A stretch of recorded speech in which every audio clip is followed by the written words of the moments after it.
बिस्मिल्लाहिर्रहमानिर्रहीम। अस्सलाम वालेकुम। डॉक्टर अली ज़मीर ज़हर और उम्मीद करता हूँ आप सब खैरियत से होंगे। सबसे पहले आपका बहुत शुक्रिया, आपने चैनल को सब्सक्राइब किया और दोस्तों की मोहब्बत मुसलसल पहुँच रही है। दोस्तों आज रूमाटाइड अर्थराइटिस को लेकर डिस्कस करते हैं। दोस्तों आज जोड़ों के दर्द के बारे में बात करते हैं और ये जोड़ों का दर्द जो है कई इकसाम का है। सबसे पहले तो ऑस्टियो अर्थराइटिस आता है, यानी हड्डियाँ कमज़ोर हो जाती हैं जिसकी वजह से जोड़ों का दर्द होता है। लेकिन आज जिसके बारे में मुझे बात करनी है वो है रूमाटाइड अर्थराइटिस।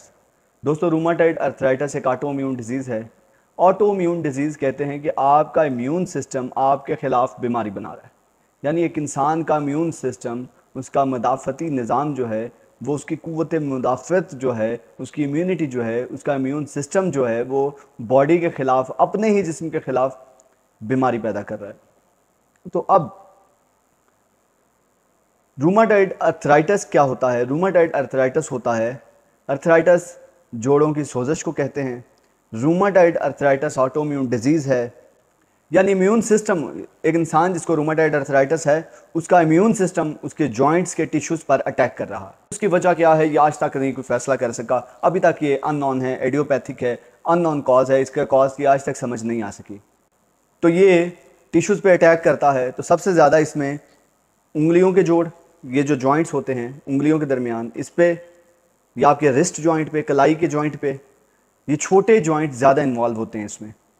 बड़े भी हो सकते हैं, नी जॉइंट भी आ सकता है और पाँव की उंगलियां, और ये इतना सीवियर पेन होता है इसमें कि पेशेंट जो है वो करवट भी नहीं ले सकता। और सबसे ज़्यादा मसला इसमें ये होता है कि पेशेंट जब सो के सुबह उठता है तो उसके जोड़ इतने सख्त हुए होते हैं, अकड़ाव हुआ होता है जोड़ों में, इतनी ज़्यादा दर्द होती है, इसको हम स्टिफनेस कहते हैं, मॉर्निंग स्टिफनेस, कि पेशेंट सुबह उठता है तो उसका एक एक जोड़ दर्द कर रहा होता है, क्योंकि सारी रात वो जो जिस्म है वो एक रेस्टिंग कंडीशन में होता है, तो हरकत नहीं होती। तो इन्फ्लेमेशन और सोजश की वजह से, इन्फ्लेमेशन की वजह से उसका एक एक जोड़ दर्द कर रहा होता है।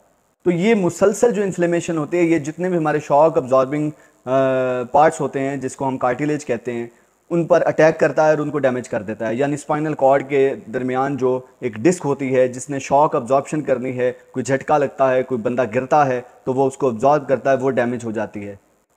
और इसी तरह से जो उंगलियों के दरमियान कार्टिलेज होती है, ये जो जोड़ों के ऊपर एक कवरिंग होती है कार्टिलेज की, उसको ये डैमेज कर देता है। तो उसकी वजह से इतनी ज़्यादा जोड़ों में दर्द होती है। जब हरकत होती है तो जोड़ का ऊपर वाला और नीचे वाला हिस्सा आपस में रगड़ाव आता है उसमें, तो वो रगड़ने की वजह से ये दर्द होता है और बहुत ज़्यादा दर्द होता है। और फिर इसमें जो मुख्तलिफ टेंडन्स होते हैं, यानी जिससे वो हिस्सा जिसने गोश्त को हड्डी के साथ जोड़ा हुआ है, वो टेंडन जो है उसमें सोजश हो जाती है, उसमें भी फिर हरकत के साथ काफ़ी ज़्यादा दर्द होता है।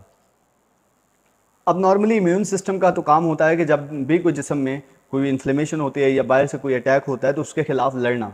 लेकिन अब इसमें हमारा इम्यून सिस्टम ही हमारा दुश्मन हो गया कि इम्यून सिस्टम ही अब ऐसे सेल प्रोड्यूस कर रहा है जो हमारे बोन्स के जो कार्टिलेज है उसको डैमेज कर रहा है और उसको डिजनरेट कर रहा है, उसको खा रहा है, उसको ख़त्म कर रहा है, तो जोड़ों का दर्द होता है। अब बात करते हैं इसके सिम्टम्स की। तो जैसे मैंने बताया, इसमें पेन होता है, बहुत सीवियर पेन होता है, दर्द काफ़ी ज़्यादा होता है, स्वेलिंग हो जाती है, तो थोड़ी सी वजनी चीज़ उठाएं तो वो जोड़ जो है जिस पर जोर डलता है वो सूज जाता है। तो इसमें टेंडरनेस हो जाती है, सख्ती हो जाती है, मॉर्निंग स्टिफनेस, यानी जब मरीज़ सुबह उठता है तो उसके जोड़ों में अकड़ाव होता है, वो जोड़ उसके सख्त हुए होते हैं और वो काफ़ी ज़्यादा दर्द करते हैं। उसके अलावा ये इसमें फिटीग होती है, यानी थकावट होती है और कमज़ोरी महसूस करता है मरीज़, और उसके बाद अक्सर औक़ात मरीज़ को बुखार भी होता है। अब बात करते हैं इसके कॉजेज़ की। तो इसकी वजह तो आज तक किसी को समझ नहीं है कि रूमाटाइड अर्थराइटिस का कॉज क्या है। तो मेनली तो ये है कि ये एक अननोन कॉज है, लेकिन हम इसमें रिस्क फैक्टर्स देख सकते हैं कि जिनकी वजह से ज़्यादा हो सकता है। तो ये सबसे पहले जेंडर है, ये औरतों में ज़्यादा होता है। फैमिली हिस्ट्री हो सकती है ऑटोइम्यून डिजीज़ की, किसी को ऑटोइम्यून डिजीज़ है तो उसके औलाद में, उसकी नस्ल में रूमाटाइड अर्थराइटिस हो सकता है। उसके अलावा मोटापा है, और फिर आती है स्मोकिंग। स्मोकिंग से भी जोड़ों का दर्द, ये रूमाटाइड अर्थराइटिस हो सकता है। अब इसको डायग्नोज करना है तो पेशेंट का एक टेस्ट करवाएंगे, ईएसआर हमेशा उसका रेस होगा। फिर सी रिएक्टिव प्रोटीन करवाते हैं, सी रिएक्टिव प्रोटीन उसकी ज़्यादा आती है। फिर ये है कि उन पेशेंट का आर ए फैक्टर कराते हैं, आर ए फैक्टर जिसका पॉजिटिव होता है, 80% पेशेंट्स का ये पॉजिटिव होता है, तो जिनको रूमाटाइड अर्थराइटिस होता है। और दोस्तों रूमाटाइड अर्थराइटिस को उर्फ आम में गैंठिया भी कहते हैं। अब इसके डायग्नोसिस के लिए सबसे पहले तो एक्सरे कराना चाहिए, अल्ट्रासाउंड भी कुछ हिस्सों का होता है, और फिर सबसे ज़्यादा ज़रूरी है कि एमआरआई करवाएं। एमआरआई से पता चले कि जोड़ों में गैप जो है, गैप कितना रह गया है, तो वो जोड़ों के गैप से अंदाज़ा हो जाता है कि ये मरीज़ किस कंडीशन में है। अब इसकी ट्रीटमेंट की बात करें तो सबसे पहले तो इसकी ट्रीटमेंट में एनसेड्स देते हैं। एनसेड्स होते हैं non steroidal anti inflammatory drugs हैं, जैसे ब्रूफन आती है या मुख्तलिफ हैं, जैसे डाइक्लोफेनिक है। तो बहुत सी दवाइयाँ जो रूमेटॉइड अर्थराइटिस में दर्द को रिलीफ देने के लिए इस्तेमाल होती हैं। उसके अलावा कॉक्स इनहिबिटर्स आजकल आए हुए हैं, वो बहुत अच्छे हैं। कॉक्स इनहिबिटर से काफ़ी ज़्यादा ये जो है दर्द का आराम आ जाता है। उसके अलावा इसमें स्टेरॉइड्स देते हैं, स्टेरॉइड्स बहुत ज़रूरी हैं। उसके अलावा डी मार्ट्स एक क्लासिफिकेशन है दवाइयों की जिसके अंदर मिथोट्रैक्साइड वगैरह आती है, वो देते हैं। उसके अलावा जाइनस काइनेज इनहिबिटर्स हैं, वो आजकल एक बड़ी अच्छी नई रिसर्च आई है और उसका बड़ा अच्छा रोल है रूमेटॉइड अर्थराइटिस में।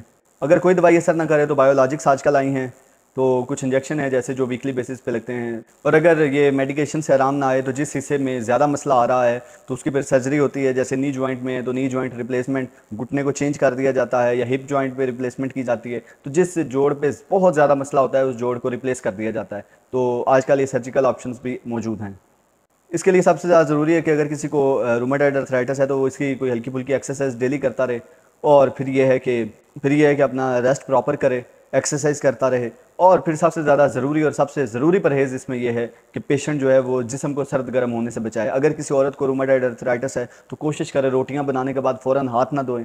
अगर पसीना आया हुआ है तो फ़ौरन नहाएं ना। और अगर वो एसी में बैठे हैं, गर्मियां हैं, एसी में बैठे हैं, तो वो फ़ौरन धूप में ना जाए। और अगर ये सर्दियों का मौसम है तो अगर वो सर्दी में है तो यकदम ऐसे हीटर में ना आए। और अगर वो हीटर के पास बैठे हैं तो फ़ौरन उठ के जो है वो सर्दी में ना जाएं। ये टेम्परेचर के फ़र्क से अगर गर्मी से बहुत सर्दी में चले जाएं या सर्दी से गर्मी में आ जाएं, या पसीना आया हो, जिस्म सर्द गर्म हो जाए, तो पेन ज़्यादा शुरू हो जाता है।